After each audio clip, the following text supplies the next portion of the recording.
کیسے ممکن ہے کہ حضور کا مقصد بعثت پایہ تکمیل کو نہ پہنچے اور قیامت آ جائے، دنیا ختم ہو جائے؟ ناممکن۔ دنیا کے خاتمے سے پہلے وہ وقت آ کر رہے گا جب کل کرۂ ارضی پر اللہ کا دین اسی طرح غالب ہو جائے جیسے کہ محمد عربی صلی اللہ علیہ وسلم کے دست مبارک سے جزیرہ نما عرب میں غالب ہوا۔ اگر نہیں ہوتا تو تکمیل نہیں ہوئی۔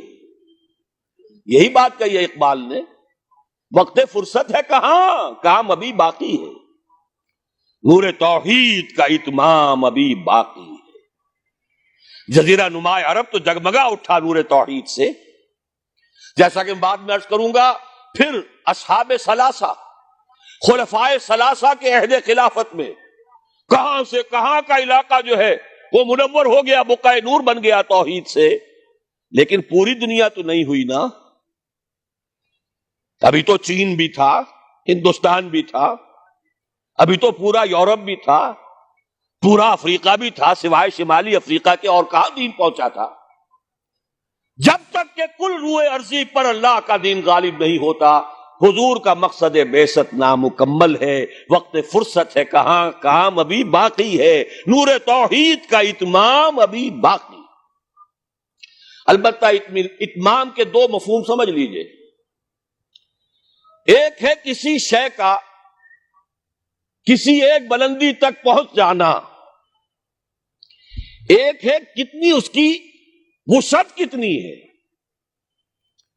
اتمام دین اور دین کا غلبہ جزیرہ نما عرب میں تو کامل ہو گیا، اس میں کوئی شک نہیں، لیکن کل روئے ارضی پر نہیں ہوا، توسیع ہونی ہے۔ ایک اعتبار سے اتمام ہو گیا، ایک اعتبار سے دین غالب ہو گیا، لیکن یہ کہ در حقیقت چونکہ بعثت محمدی صلی اللہ علیہ وسلم تمام عالم انسانیت کے لیے ہے، اس لیے جب تک پورے عالم انسانی پر اللہ کا دین غالب نہ ہو، خلوص مقصد بعثت محمدی شرمندہ تکمیل ہے۔ لیکن جان لیجئے ہو کر رہے گا۔ اب اس کی جو خبریں دی ہیں، سب سے پہلے تو جیسا کہ ان آیات کے حوالے سے میں نے عرض کیا تھا، دو آیتیں میں نے اس وقت تک بیان کی ہیں، دو اگلی آیات ذرا سرسری طور پر سمجھ لیجئے ورنہ وقت بہت زیادہ لگ جائے گا۔ اے مسلمانوں، یہ تو ہمارا فیصلہ ہے، ہم اپنے دین کا اتمام کریں گے، ہم نے اپنے نبی کو بھیجا ہی دین کے غلبے کے لیے، غلبہ دین ہوگا، لیکن تمہارے ایمان کا کچھ تقاضا ہے۔ اگر تم چاہتے ہو آخرت کے عذاب سے بچنا، اگر تم چاہتے ہو جنت کا داخلہ، تو تمہیں ایک کاروبار کرنا پڑے گا۔ یا ایھا الذین آمنوا هل ادلکم علی تجارۃ تنجیکم من عذاب علیم تؤمنون باللہ ورسولہ وتجاہدون فی سبیل اللہ باموالکم وانفسکم۔ ایمان رکھو جیسا کہ ایمان کا حق ہے، اور جہاد کرو اللہ کی راہ میں، کھپا دو اس میں اپنی جانیں بھی اور اپنے مال بھی۔ یہ تقاضا ہے اہل ایمان سے۔ مشیت ازدی ہے، بعثت مقصد محمدی اپنی جگہ ہے صلی اللہ علیہ وسلم، لیکن جانیں کھپائیں صحابہ نے، سختیاں جھیلی صحابہ نے، قربانیاں دی حضور نے بھی اور صحابہ نے بھی۔ محمد الرسول اللہ والذین معہ، یہ الفاظ کہاں آئے ہیں؟ سورہ فتح کی اس آیت کے بعد، هو الذی ارسل رسولہ بالہدی ودین الحق لیظہرہ علی الدین کلہ وکفی باللہ شہیدا محمد الرسول اللہ والذین معہ اشداء علی الکفار رحماء بینہم الی آخر الآیہ۔ البتہ اس کے بعد فرمایا مسلمانوں، چونکہ یہ سورت نازل ہوئی ہے غزوہ احزاب کے بعد، سورہ صف، مسلمانوں ہم نے تمہیں ٹھوک بجا کر دیکھ لیا، تم نے ایمان اور جہاد کے تقاضے پورے کر دیے، تم نے اپنے ایمان کی صداقت کا وافر ثبوت فراہم کر دیا، لہذا خوشخبری سنو۔ یہ خوشخبری کب دی جا رہی ہے؟ جبکہ محمد الرسول اللہ کو 18 برس ہو چکے ہیں کام کرتے ہیں، جبکہ صحابہ پر سختی اپنے عروج کو پہنچ چکی ہے غزوہ احزاب میں۔ فرمایا اگر تم اس راستے پر گامزن رہو گے تو اخروی وعدے بھی ہیں، مغفرت بھی ہے، نجات بھی ہے، جنتیں بھی ہیں، بڑے اعلیٰ گھر بھی ہیں، وَأُخْرَىٰ تُحِبُّونَهَا نَصْرٌ مِّنَ اللَّهِ وَفَتْحٌ قَرِيبٌ، اور ایک اور بات سن لو جو تمہیں بہت پسند ہوگی، اللہ کی مدد آیا چاہتی ہے اور فتح جو ہے تمہاری قدم بوسی کرنا چاہتی۔ یہی وجہ ہے کہ غزوہ احزاب کے بعد حضور نے فرما دیا تھا صلی اللہ علیہ وسلم، لن یغزوکم قریش بعد عامکم ھذا ولکنکم تغزونہم، مسلمانوں قریش میں اب جان نہیں ہے، وہ دوبارہ کبھی تم پر چڑھائی کر کے نہیں آ سکیں گے، بس ختم۔ یہ آخری مرحلہ تھا، جیسے حضور کے اوپر جو شدائد اور جو سختیاں تھیں اس کا کلائمیکس یوم طائف ہے، اسی طرح صحابہ کرام پر من حیث الجماعت امتحان کے بعد امتحان، امتحان کے بعد امتحان، وَلَنَبْلُوَنَّكُمْ بِشَيْءٍ مِّنَ الْخَوْفِ وَالْجُوعِ وَنَقْصٍ مِّنَ الْأَمْوَالِ وَالْأَنفُسِ وَالثَّمَرَاتِ، لیکن یہ فنومینا پہنچ چکے اپنے نقطہ عروج کو غزوہ احزاب میں۔ کئی دن کے فاقے بھوک کا یہ عالم، 12,000 کا لشکر، چھوٹی سی بستی، جیسے صحرا میں چراغ روشن ہو اور آندھیاں آ رہی ہو بجھانے کے لیے، امتحان انتہائی شدید۔ ثابت قدم ہے محمد الرسول اللہ والذین معہ، اخری تحبونها نصر من اللہ وفتح قریب وبشر المومنین، اے نبی اہل ایمان کو بشارت دے دیجئے، تمہاری سختیوں کا دور اب ختم ہوگا، اب فتح تمہارے قدم چومے گی۔ یہی بشر المومنین پر عمل کر کے حضور نے فرمایا لن تغزوکم قریش بعد عامکم ھذا، مسلمانوں اب قریش تم پر چڑھائی کر کے نہیں آ سکتے، وَلَكِنَّكُمْ تَغْزُونَهُمْ، بلکہ اب تمہاری طرف سے انیشیٹو ہوگا، اب تم چڑھائی کرو گے۔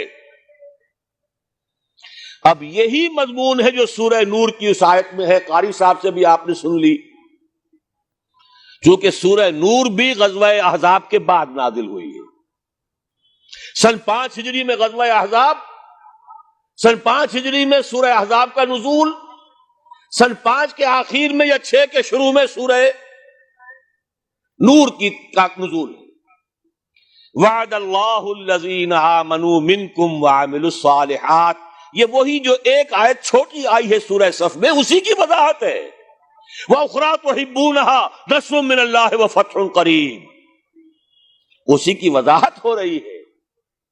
ایک بات کو 3 اسلوبوں میں بیان کیا جا رہا ہے، دل جوئی کے لیے، تشفی کے لیے، اطمینان دلانے کے لیے۔ وعد اللہ الذین آمنوا منکم وعملوا الصالحات، اللہ کا وعدہ ہے پختہ مسلمانوں تم میں سے جنہوں نے ایمان اور عمل صالح کا حق ادا کر دیا۔ اور یہیں سے یہ بات سمجھ لیجئے کہ عمل صالح کا سب سے بڑا اطلاق جہاد فی سبیل اللہ پر ہے، نوافل پر نہیں ہے۔ سورہ صف میں کیا فرمایا؟ اگر چاہتے ہو جہنم سے چھٹکارا تؤمنون باللہ ورسولہ وتجاہدون فی سبیل اللہ باموالکم وانفسکم، اسی کی وضاحت کر رہی ہے یہ آیت نمبر 55 سورہ نور کی۔ وعد اللہ الذین آمنوا منکم وعملوا الصالحات، تو عمل صالح سے مراد کیا ہے؟ تقابل کیجئے، القرآن یفسر بعضہ بعضا، مراد ہے جہاد فی سبیل اللہ۔ اے مسلمانوں تم نے ایمان اور جہاد کا جو حق ادا کر دیا، اب 3 وعدے ہیں ہمارے، لَيَسْتَخْلِفَنَّهُمْ فِي الْأَرْضِ كَمَا اسْتَخْلَفَ الَّذِينَ مِنْ قَبْلِهِمْ، لازماً انہیں خلافت عطا کریں گے زمین میں جیسے کہ ان سے پہلوں کو خلافت عطا کی تھی۔ یا داؤد انا جعلناک خلیفۃ فی الارض، کبھی اگر داؤد اور سلیمان کی حکومتیں ہو سکتی تھی تو محمد الرسول اللہ کی امت کی حکومت کیوں نہیں ہو سکتی؟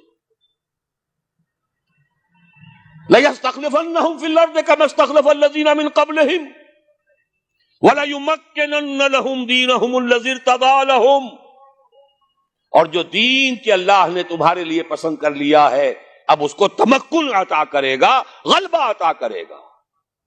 یہ دین غالب رہنے کے لیے آیا ہے، مغلوب رہنے کے لیے نہیں۔ الحق یعلو ولا یعلی علیہ، حق کو حق پہنچتا ہے کہ سربلند ہو، نہ یہ کہ پامال کر دیا جائے۔ تیسرا وعدہ وَلَيُبَدِّلَنَّهُم مِّن بَعْدِ خَوْفِهِمْ أَمْنًا، اب تک تو تم پر خوف کی کیفیت طاری تھی، پھر نہ قریش چڑھ کے آ جائیں، غطفان نہ آ جائیں۔ حدیثوں میں، سیرت میں آپ نے پڑھا ہوگا، رات رات بھر پہرے رہتے تھے، ذرا شور ہوتا تھا منافقین جو ہے لے اٹھتے تھے، پھر حملہ ہو رہا ہے بھائی، پھر حملہ ہو رہا ہے، ہر وقت ایک خوف کی کیفیت۔ لیکن اے مسلمانوں، اب وہ خوف کی حالت بدل جائے، تمہیں امن حاصل ہو جائے گا۔ چیزیں تین بیان کی، ایک ہی ہے۔ جب تمہیں حکومت مل جائے گی، تمہارا دین خود بخود غالب ہو گیا، یا جب اللہ کا دین غالب ہوگا حکومت خود بخود تمہارے ہاتھ میں ہوگی، اور پھر اب ڈر کس کا؟ اب چین ہوگا، سکون ہوگا، اطمینان ہوگا، امن ہوگا۔ یعبدوننی، اور پھر وہ میری بندگی کریں گے جیسے کہ بندگی کا حق ہے۔ ایک ہے انفرادی بندگی، ایک ہے اجتماعی بندگی۔ اجتماعی بندگی جب تک نہیں ہے، انفرادی بندگی عبادت ناقص ہے۔ نماز میں ہم نے کہہ دیا ایاک نعبد و ایاک نستعین، باہر جا کر کسی اور کے قانون کی پیروی کر رہے ہیں۔ ہمارے ملک میں کسی اور کا قانون چل رہا ہے، اللہ کی کتاب سے کوئی سروکار نہیں۔ سارا معاشی نظام یا نقد کے سود پر یا زمین کے سود پر، بغاوت ہی بغاوت، ظہر الفساد فی البر والبحر۔ ہاں، مسجدوں میں نمازیں پڑھ لو، رمضان میں روزے رکھ لو، انفرادی عبادت تو تمہاری ہو رہی ہے، اجتماعی طور پر تو تم اللہ کے باغی ہو، اللہ کے خلاف تمہارا اعلان جنگ ہے۔ اگر سودی معاملے سے باز نہیں آتے، فاذنوا بحرب من اللہ ورسولہ، باز نہیں آتے تو اللہ اور اس کے رسول کی طرف سے الٹیمیٹم ہے تمہارے خلاف۔ جب تک دین غالب نہ ہو، عبادت ناقص ہے۔ بڑا پیارا شعر ہے، کس کا ہے مجھے نہیں معلوم، باطل کے اقتدار میں تقویٰ کی آرزو، بڑے بڑے متقی سب زندہ دار، وہ جو اقبال نے کہلوایا ہے ابلیس کی زبان سے، خال خال اس قوم میں اب تک نظر آتے ہیں، وہ کرتے ہیں اشک سحر گاہی سے جو ظالم وضو۔ ایسے لوگ موجود، لیکن پوری قوم اللہ کے خلاف جنگ کر رہی ہے، پوری قوم بغاوت پر ہے، مملکت اور اس کا قانون بغاوت پر مبنی ہے اللہ کے خلاف۔ جب تک کہ پورا دین قائم نہ ہو، عبادت ناقص ہے۔ یعبدوننی، جب ایسا ہو جائے گا تب میری عبادت کا حق پورا ہوگا۔ لا یشرکون بی شیئا، اور اس وقت پھر وہ میرے ساتھ کسی کو شریک نہیں ٹھہرائیں گے۔